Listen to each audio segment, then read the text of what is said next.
Premier élément que nous pouvons parler avec nous, c'est ça qui vient pour avec l'accord du 5 février. Et dans le cadre de l'accord du 5 février, j'aime toujours rappeler, moi, j'ai gagné deux grandes obligations en tant que président provisoire.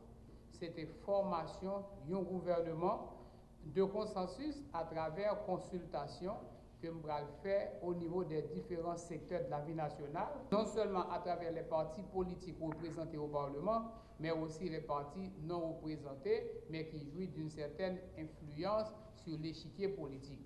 Ces mêmes consultations ont été étendues à d'autres acteurs de la vie nationale, tels que l'association des médias, le secteur des droits humains, la société civile, les acteurs économiques, tout est consulté. Et c'est dans ce sens-là, dans un premier temps, nous avons choisi l'économiste Fridjan comme Premier ministre, et malheureusement rejeté. Et nous, encore continué consultation, nous choisi le professeur Enel Jean-Charles comme Premier ministre qui a bénéficié d'une très grande légitimité dans les deux chambres du Parlement. Cette légitimité permet, nous gagnons un gouvernement qui est fonctionnel et qui permet que le changement qui était dû faire dans l'administration de l'État commence à faire. Et par rapport à ce changement, nous avons constaté que vendredi, il y a un nouveau directeur général par intérim qui était nommé à la tête de la police nationale. Il faut nous rappeler que le mandat du directeur général Aurelius est fini, le mandat parlementaire, le mandat sénatorial. Le Sénat avait approuvé son choix et le mandat est fini depuis le 30 septembre 2014.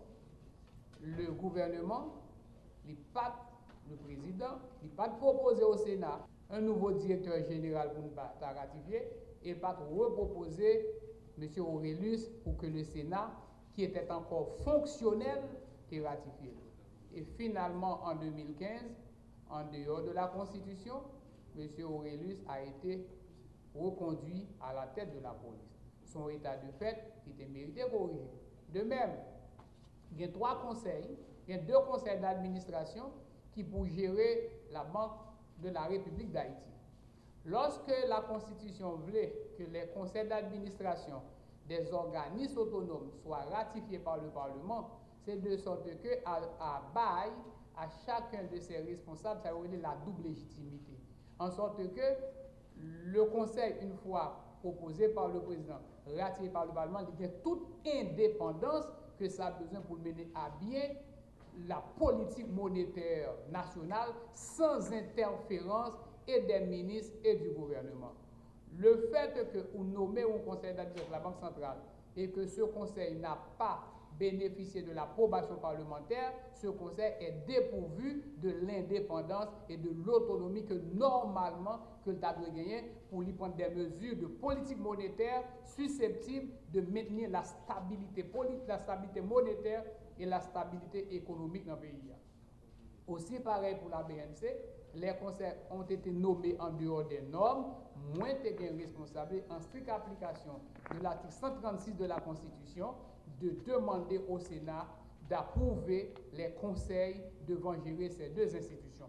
De même, lorsque nous arrivons là, tout le monde connaît dans une situation de blocage administratif que l'administration de l'État a été, de telle sorte que pendant plusieurs occasions, les déclarations que m'a fait, les décisions que m'a prendre des directeurs généraux se sont même permis d'apporter des démentis à des informations publiques que me et à des actes que me poser. Donc, faudrait-il, pour la cohérence de l'action administrative, pour permettre que l'État n'est pas considéré un ensemble de petits caciques et que chaque monde dans l'État a l'obligation de réserve que la loi impose, que chaque monde qui est dans l'État a une loi qui gouverne l'action, il y a des changements que nous commençons à faire au niveau des directions générales des ministères.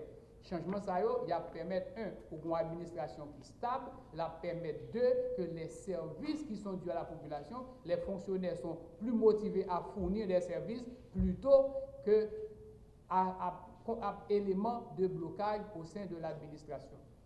D'accord, rentrer sur un pile cas, des cas d'action, mais des cas qui étaient inappropriés, qui étaient faits dans la période de transition. Lorsque nous avons une période de transition, pas oublier que nous arrivons là, dimanche 14 février, moi entré dans la fonction lundi 15 février, et le 17, 2 jours plus tard, il y a de fortes sommes d'argent qui t'a sorti dans différentes institutions du ministère que nous sommes obligés de bloquer. Que nous sommes obligés de bloquer, fait que l'État lui-même non seulement était bloqué, mais il était dysfonctionnel, parce que même des réponses que nous avons gagnées pour nous bailler à des gens qui sont victimes de catastrophes naturelles, ou bien des gens qui tapent dans la radio, qui étaient beaucoup plus à questionner la forme prise que la nécessité, que l'opportunité d'apporter des réponses à des gens victimes de catastrophes naturelles. Deuxième élément que le gouvernement a pour le faire, que le président provisoire a pour le prendre, c'était la formation du conseil électoral. De même, tout secteur qui était concerné, nous avons consulté, nous avons fait les propositions, et immédiatement, le gouvernement du Premier ministre Jean-Charles installé, nous procéder à la nomination et à l'installation des 9 membres du Conseil électoral provisoire. Je dis, le Conseil électoral provisoire, il a toute l'attitude, il a toute légitimité pour lui relancer le processus électoral. Relance le processus électoral, ça veut dire que Jean te dit le Conseil électoral a l'obligation d'évaluer les étapes déjà franchies. Ça, c'est une attribution. Deuxièmement, l'idée pour mettre en application les recommandations de la commission d'évaluation indépendante qui a été créée en décembre 2015 par le président Martelly. Tout ça, c'est responsabilité du Conseil électoral. Une fois ces 2 étapes franchies, à savoir évaluation et première étape pour l'élection 2015, deuxièmement, mettre en application les recommandations, le Conseil a une obligation le plus rapidement possible. Nous avons souhaité au moins cette semaine que l'État élaboré un calendrier électoral pour que tout le monde connaisse qui date élection a bien pour faire, que il y a des élections qui étaient campées, par exemple, élections municipales que décision été campée au niveau de BCN, que tu as réactivé BCN pour permettre que les magistrats qui sont capables de rentrer en fonction.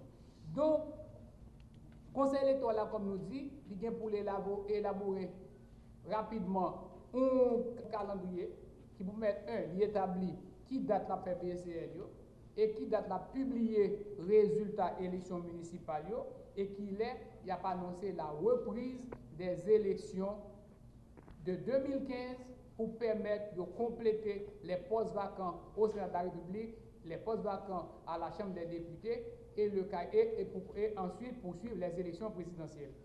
La proclamation des résultats, le traitement des dossiers des candidats, la fixation d'un calendrier électoral est une prérogative exclusive du Conseil électoral. Si après-midi, le Conseil électoral me demande de convoquer le peuple en ses comices, je prendrai l'arrêté pour convoquer le peuple en ses comices. Si demain matin, le Conseil électoral me dit qu'il est prêt pour les élections et que l'arrêté pour convoquer le Conseil peut être pris, immédiatement, m'apprend. Donc, 14 mai dépend exclusivement du Conseil électoral provisoire.